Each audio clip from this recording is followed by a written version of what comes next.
drop reflecting on the water as the sun shuts her eyes. Don't know what you'll uncover. Watch the tide roll in with the moonlight. Everything is silent on this Louisiana night. Welcome. We are Missing Magnolias. Today we have a really exciting guest. We have Mickaela Schunick with us. Welcome, Charlene. Thank you. Would you prefer to be called Charlene or Charlie? Charlie. Charlie. All right. Me and Charlie go way back to the undergrad days, and Charlie does some really awesome professor work, and she runs this amazing nonprofit organization typically for families of the missing. It's called RAMP. And we are going to inundate Charlie with questions about her experiences today. And she, I think, has a really unique perspective about the missing experience, about crime, and all the ways in which it affects our lives. Can you tell us a little bit about how you came to be in this position where you're running this nonprofit organization for the missing? I don't honestly know. It just sort of happened. In the summer of 2012, my little sister went missing. And it was a very high-profile case for a number of reasons that we'll probably get into. Because of the nature of my sister's case and the amount of media attention, the amount of government officials outside of just law enforcement that were working on it, so many different individuals, family members, you name it, started contacting me personally and contacting really my mom personally and asking us how we did this and that, how we got media attention, how did we get money to get helicopters, how did we contact search and rescue, how did we do this, you name it. They're asking all this type of stuff. And before we figured out what happened to my sister, which for us, we got very lucky, it was a short, open and closed type of case compared to others. I was already working on my first other case of Keosha Felix, who to this day is still missing. She's a missing woman from Lafayette. And she went missing, I believe, within a few weeks of my sister going missing. And I started working on this maybe about 2 months after it occurred. At this time in my life, it was actually between my first and second year of my master's degree in grad school. In grad school, you don't typically do summer classes. You typically do research. And my mentor at the time graciously let me not come back. So I just happened to have the time to start doing all this. To make a long story short, more and more people asked for help. I went back to school. I started talking with people. How do we make a nonprofit organization? I met this wonderful woman from Melbourne, Australia. She really grew up in Geelong, but she was living in Melbourne at the time. She asked me to help create a portion of her website for the civilian foot searches, search and rescue stuff outside of law enforcement influence and regulation, because it's very different in Australia than it is here. Around that time, I started recognizing how much work goes into running a nonprofit as a business. After grad school, I had a really great job. My boss was forced into retirement. We all lost our job. I was living in Dallas, Texas. At that point, I realized I wanted to do the missing person thing. I had gained enough traction for it. I moved back to New Orleans. I took a year off of being out of grad school before I looked for a serious job. And I wanted to see if I could get 501c3 status and find grants to support myself financially to be able to be a CEO, president, founder of a nonprofit. I did get 501c3 status. That actually did take an entire year. I could not find grants. I ended up adjuncting at a community college here in New Orleans, and now I'm an assistant professor, and I run a nonprofit on the side. Wow. I want to ask so many questions. I also want to talk about grant writing. It's tough. In academia and education, there's grants and they have specific standards that they expect people to meet that are going to submit proposals. For my nonprofit, because we work with all types of people, all age groups, all ethnicities or races, and all types of crimes, you just can't find grants. They have them for children, people of color, women, older adult populations, people like silver alerts, people with diminished mental capacities, but they don't have something that meets all those standards. There's no missing person groups that give out grants to people like us. So we just can't find anything. I'm going to think on this, and I might pull in some colleagues to brainstorm some ideas, because there might be some avenues that are available to us that we aren't aware of. But absolutely, grant writing is incredibly hard, especially to get in as a new person without grants experience. But also, you talk about the bigger issue that we have in the United States, in that we don't really prioritize missingness at all. We're struggling to even understand the scope of the problem. I think because it's such a broad scope. The weirdest question I get when I start meeting different people and they ask what we do, I'm like, you can't sum it up, because it just depends on the circumstances of the case, what the family or loved one needs, what's going on with the police and the community and the media. It's so variable. I'm sure you've experienced that a little bit since you've been working with so many people in different groups. You can't pinpoint exactly what a missing person is. How do you define it? And that's what's so hard, is so much is unknown. I love that you brought up Keosha, because we have covered Keosha's case. That was one of our very early ones, because that always stuck in my memory. I think your sister's case and Keosha's case, for me, are what pushed me into the field of criminology, pushed me into the work that I do. So those two cases are very meaningful to me as an outsider. Our listeners are not familiar, at least in our realm, of your sister's case. Would you like to talk a little bit about that? Give us an overview so they can have an idea of what happened. So on May 19th, 2012, my little brother was graduating from high school. That's actually one of the reasons I came in from Dallas. I was supposed to be in Lafayette for like a week. He was graduating. One of my best friends was graduating from LSU. It was my sister's birthday. My sister didn't show up to his graduation, which was weird, but she was 21, just about to be 22. And she was kind of doing what 21-year-olds do. She was going out, partying, whatever. So I thought maybe she's really hungover or something, and she just messed up. So we go to the graduation. Me and my dad was offshore working. He's a micropaleontologist. Later that day, I'm with some of my besties, and my mom called me and she said that my sister still had not come home. So then I'm like, okay, this is really weird. So I'm calling first her very best friends that I knew. And I find out that she was last with this young man named Bretley. And I knew him.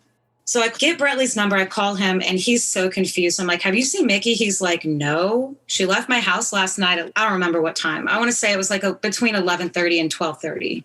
I was like, okay, that's really weird. So anyway, I start freaking out. Inside, I was like, this is not good. I go back to my parents' house. We call the police. The police are like, call all the hospitals, call all the rehabs, whatever, anywhere you can think of where someone would go, where there's patient confidentiality, where the hospital, since they're an adult, they can't call us. So we're calling. No one is there of any of these places matching her description. So we call the cops back. We say, no one knows where she is. A police officer comes out. He takes the statement. My sister's friends created a missing person flyer. And that night, this is all the same day, they had already went out as a group looking for her. We start going on foot searches. At this point, we think she was on her bike. She must have been hit. So that's what we're looking for. The media attention became exponential. That's the first time I was on camera. And I was basically like, I'm Charlie, Mickey's someone else. We look really similar. If you see me, we haven't found her. There's a phenomenon in the media called missing white woman syndrome. This is a textbook, classic example of that. I will give credit where credit's due. The organization and communication of my sister's friends, organizing a home base where people could come, making missing person flyers, starting social media campaign. All of this was done in 2 days. I think by day 3, we had a map that we were gridding off from advice of search and rescue teams that weren't working with us yet. I mean, it was unbelievable. And then, of course, as more and more traction gained, we got more and more organized. And I do think that organization, plus the fact that my sister was a young, beautiful white woman with blonde hair and blue eyes that went missing under mysterious circumstances, and it was the summer, was all this perfect mixture that allowed for this to really explode. Because there was community support, and a lot of media attention. The police were doing what they were supposed to be doing. And eventually we got search and rescue. We were working with Texas EquiSearch. And what a lot of other people might not know is the Law Recovery Center was also calling me at least once a week. And the reason they did not work on the case was because they only work with children, I believe 17 and younger. And my sister was 21. After about, I would say 6 to 8 weeks, it's about 2 months in, we're still not sure what's going on with my sister. We have no idea where she is. And around that time is when the energy was sort of going away, and not negatively, just like we had really searched everywhere there is to search. So we moved from Blackham to a different headquarters. At that point, we hadn't been sleeping for weeks. The media coverage was beating me down. Our mental health was really poor. Around the time that I think I was at least feeling the burnout, and some of the different groups and everybody weren't getting along as well anymore because it was so stressful, we found out what happened to my sister. Now, I've never told anyone this before, and I don't mind sharing it. The private investigator that was working on my sister's case had heard about this man named Brandon Scott Lavergne the day before the media found out about it. There was a mole in the police department that was feeding information to, I think specifically KATC and KLFY, and they were breaking those details to the public. Luckily, my family did know about it, but a lot of the times people's families don't know about it, and we can talk about my beef with the media later. But if my sister had been alive and something would have happened to her, I would have absolutely blamed the local media for that, and whoever the mole in the police department was. But the PI did tell me about him the night before. I looked into this man, Brandon Scott Lavergne. I said, if this is the last man that saw my sister, there's no way that she's alive. The next day, the media is asking me about him. And I called the lead detective, Stephen Baja. We still talk all the time. And I said, what's up with this guy? He said, how do you know this name? And I said, the PI told me. And that's when he knew that we were all fucked, for lack of a better term. We were screwed. And it's because if the PI knows, then the media knows. And the media found out, they break it the next day. The police had known about Brandon Scott Lavergne for, I think, about 6 weeks at this point. They'd been tailing him because he was a really bad criminal. There was a trail of everything that happened after he saw my sister, abducted her and murdered her and hid her remains. And the police knew a majority of this. They did not know where my sister's body was, but they had a working story of exactly what happened. They had to pull him in instead of getting more time to get more evidence about where he was going, what he was doing, because they were hoping that he would lead them to where he put her body so that they had more evidence. But instead, they had to take him in without proof of murder at that point, although there was other evidence that my sister was murdered. And so anyway, they caught the guy that did it. They bring him in. We wanted the death penalty to exist, but then we found out that he was wanted for another murder as well, Lisa Pate. And so we were working with the district attorney, and they said, do you guys want to take the death penalty off the table if Brandon will lead us to Mickey's body and admit to the murder of this other woman, Lisa Pate? And we said, yes. They said he'll be in solitary confinement with life in prison. And we're certain that if you take the death penalty off, that he will show us where your sister is. So we said, we want to get her back. Let's do it. He did. The detective work on my sister's case was absolutely incredible. They recovered her remains and sent her off to the Faces lab because 3 months in Louisiana heat, she was decomposed for sure, pretty badly, at least to the point where she was unrecognizable. But it was her clothing and everything that she was last seen with. And they called us and said, we're pretty sure we found her. Of course, right after that, the media broke it, and we didn't have a single hour to ourselves to mourn this or deal with it. We had to go to the public and start talking about it. I mean, I am complaining about a lot of stuff. There were some things that I wish could have gone better. We got lucky because where her murderer put her body was in a really old graveyard in a wooded area right off the side in a shallow grave. And it was not in Lafayette Parish. And there's no way we ever would have found her if he had not brought us to her body. And that way we got really lucky. From start to finish, it was about 3 months. And literally at the end of that 3 months, I went back to grad school because I didn't know what else to do. Generally speaking, that's kind of what happened. And with all that attention and with the closure of that case, which I think if we did not have that closure, I'd probably still be in Lafayette right now. I'm sorry, I'm about to start crying. One of the things about long-term missing person cases, which I would say technically my sister's case was not long-term, but it really was. And some people just have to wait so much longer or they never get that closure. You never stop looking. So we were able to stop doing that and move on from that process. Also because there was that closure and it was so high profile. After we found my sister, then it blew up even more. I mean, in Times Square, they had on one of the main buildings, Mickey Shunick. I'm sorry, y'all. No, you're amazing. Thank you so much. Actually, you're making me cry. So I'm trying to not. No, I don't. I'm sorry. No, not you. It's just, you read these stories and it's hard not to get emotionally involved. And I don't know you personally. And I think Mickey's case really struck a chord with everyone. Yeah. Well, because that really can happen to anybody. Anyway, in Times Square, it was so cool. It said Mickey Shunick fought for her life.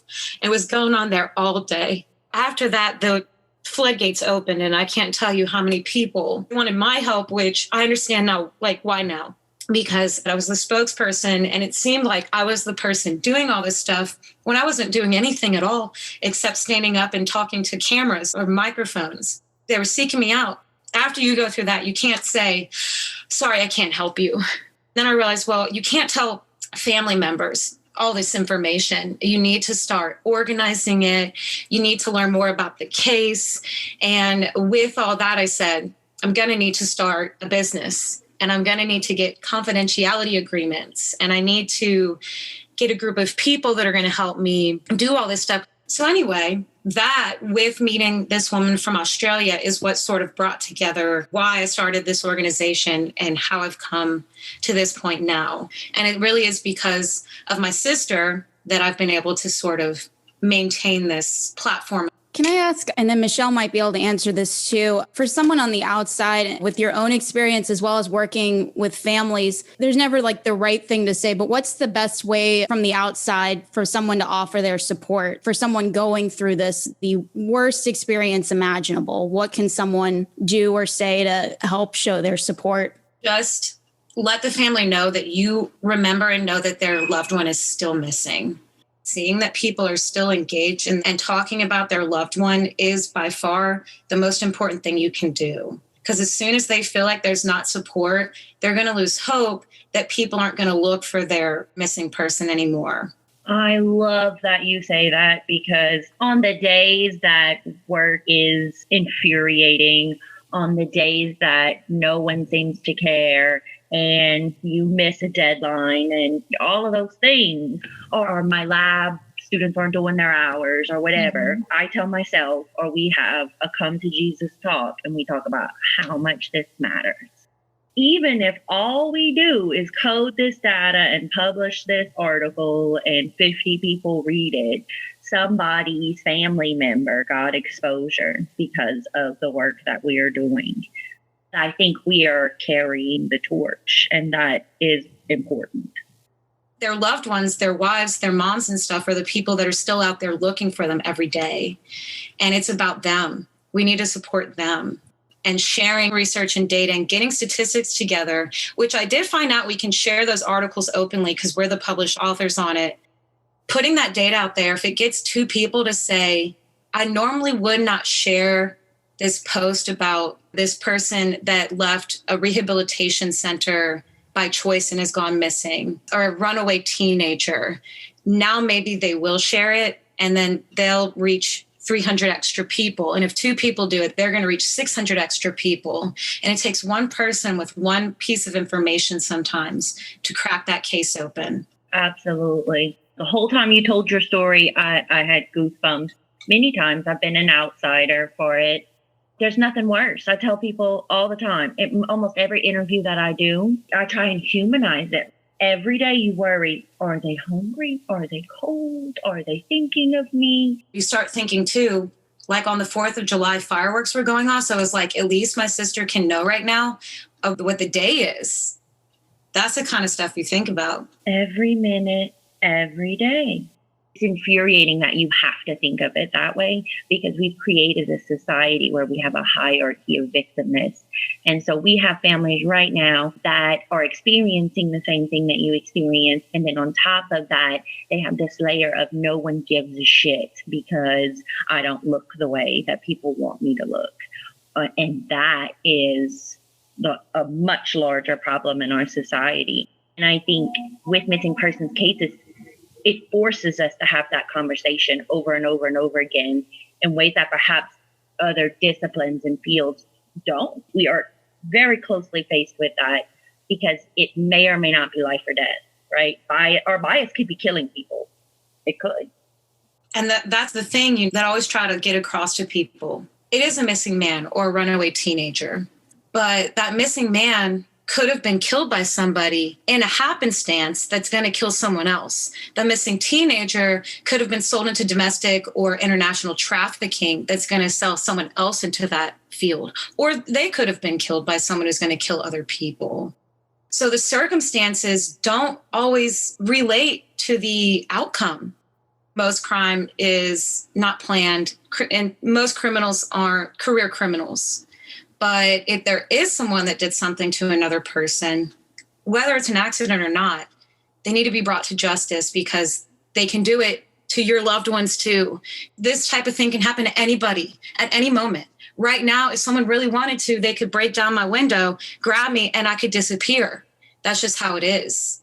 And there's no victim blaming or anything else that we can say that's going to make it any different, that someone's missing and we need to find them, regardless of why or what the circumstances are. Absolutely. You've told us a little bit about how you help these families of the missing. It just seems like there's so much need. No one is ready for it when this will happen to you, and no one knows what to do. As a person who's doing this, what is that like? What's your typical phone call? The first thing you have to ask is, well, it depends. A lot of the times before I'm speaking with a family or like a friend directly, I already know a little bit. And the first thing I ask is, have you filed a missing person report with the police? The second thing you have to ask is, what do you think happened? When was the last time you saw them? What are the circumstances?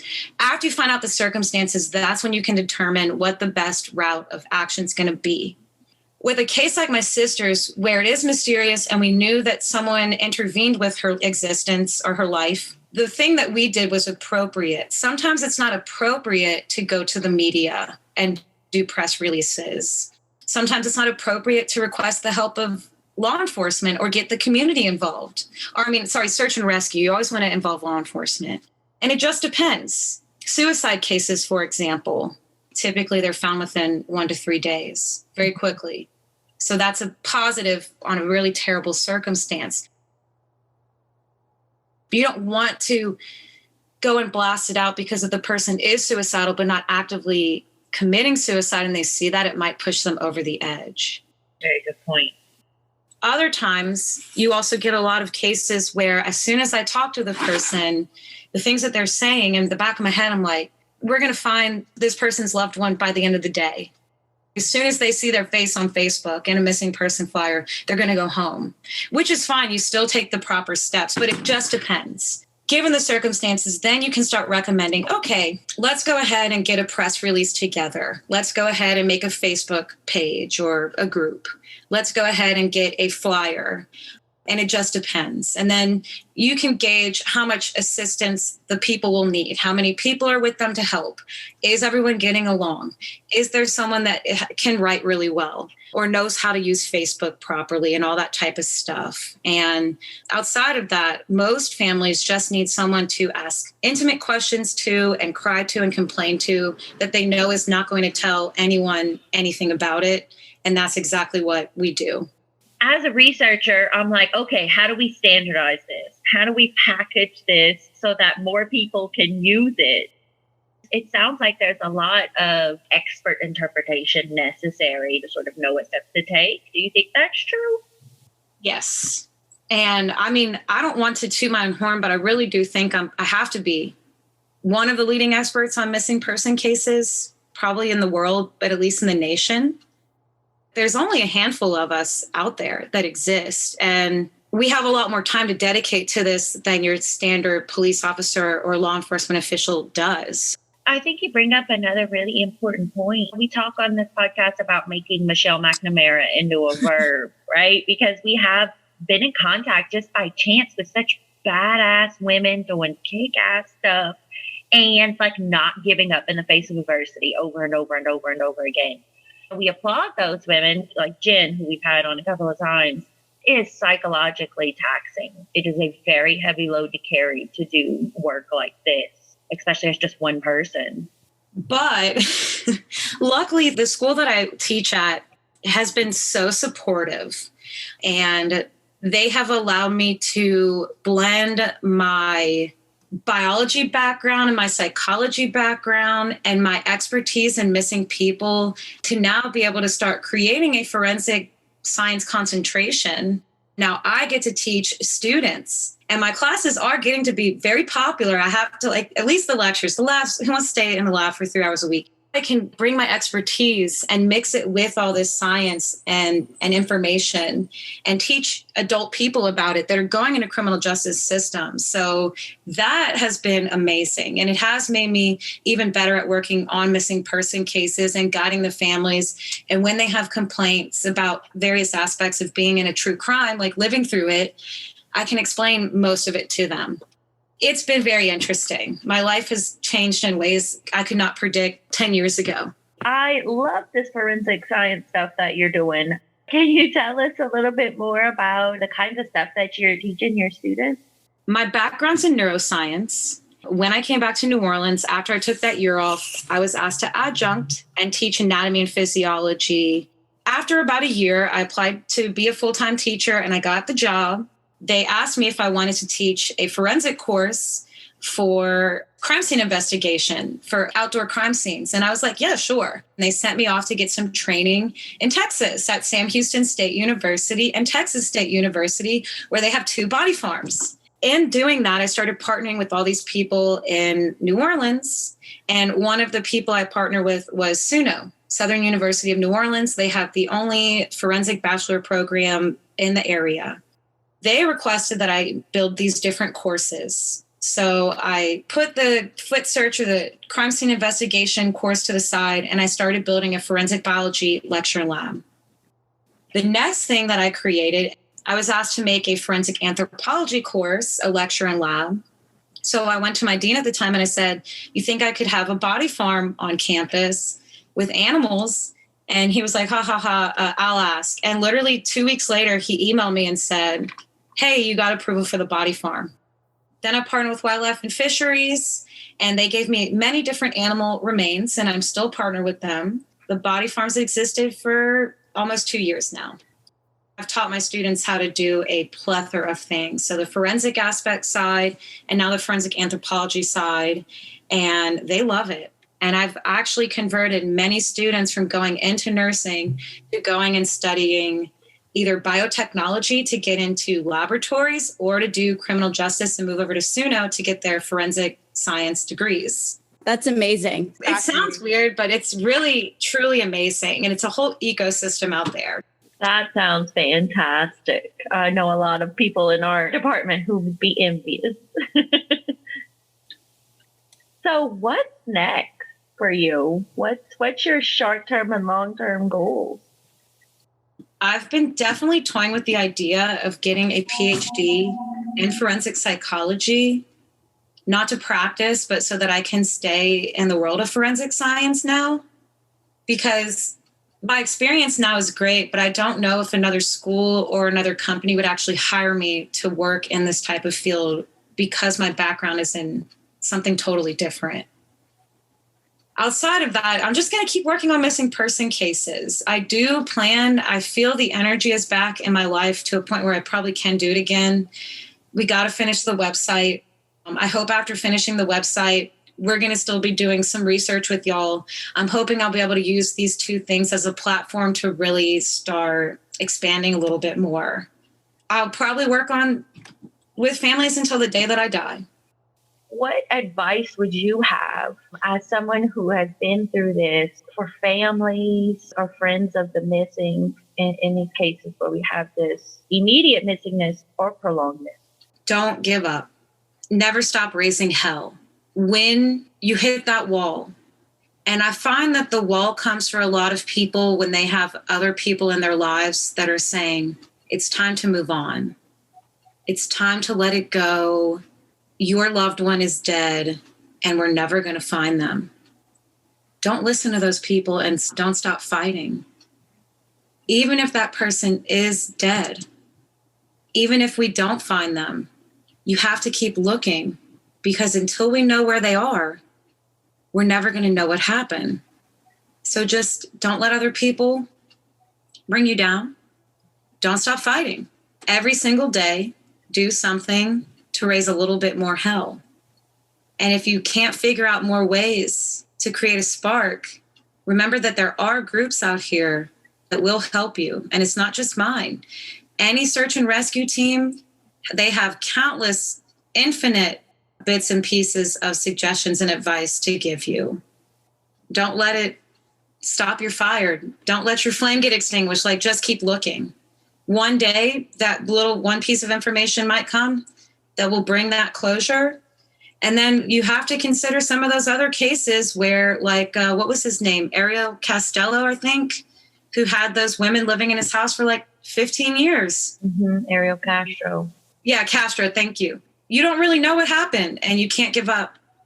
I don't think there's a better ending to this than what you just said. Thank you so much, Charlie, for joining us. Thank you. Thank you for doing what you're doing. We need more people like you. And I hope we can shed more light on missing persons cases and help start to give families the resources that they need because of organizations like yours.